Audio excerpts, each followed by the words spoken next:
the one thing that's topical that I'm keen to get your take on before we move on to your illustrious career is your take on the Royal Navy's removal of the swim test as a standard that was announced last week, I believe.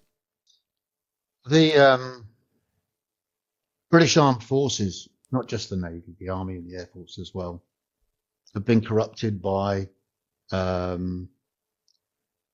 postmodernist ideas about there being some kind of perfectly safe world that people can live in, and where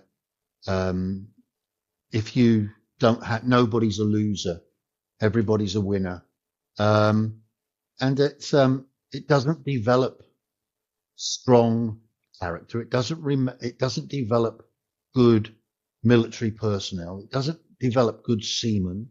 I think that it's absolutely essential that people who are working in water learn how to swim. People who live in the mountains, work in the mountains, learn how to walk, learn about clothes, learn about weather. Taking away a requirement to be able to swim in the Navy. I mean, you've got to imagine what kind of person came up with that idea in the first place, and for what reason. Is it equality and diversity? You know, the two things that create more division in British society than anything else. Is it some kind of, it's not fair on those that can't swim? Well, teach them to swim.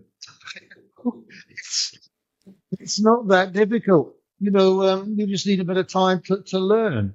I'm just bewildered by the whole ridiculous process. I mean, that you cannot get into the British Armed Forces now unless you've got a perfectly squeaky clean record. And yet, naughty boys make the best fighting soldiers, not nice boys. It's not when I joined, it was all the kids off the back streets. All the kids off the back streets of Glasgow and Leeds and Northern Ireland and Belfast, all mixed together in this smorgasbord of incredibly diverse characters with amazing skills and accents and abilities, and they were tough. And that toughness was what made them good soldiers, because it doesn't matter. You can join the Navy and you can be a technician and you can fix aircraft and you can be a soldier and fix radios. You can be a medic. But if you're wearing a uniform and you can't fight, then you're a waste of space. You really are. Because at some point in time, you're going to have to do that or be involved with people that are doing that. And if young people who join the British Armed Forces today are suffering with what they describe as their mental health, it may be just the fact that they're not the right kinds of people for the job in the first place. You say all this from a wealth of experience, which I think is important to reinforce at this point. And you mentioned that you got into Para Depot. Was it 1974 that you got in or passed out? No, I arrived at Para Depot in December 1974. I will qualify what I've just said with the fact that I was the original isolated, bullied, lonely kid.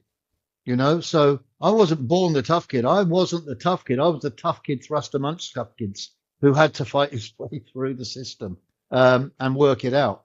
So I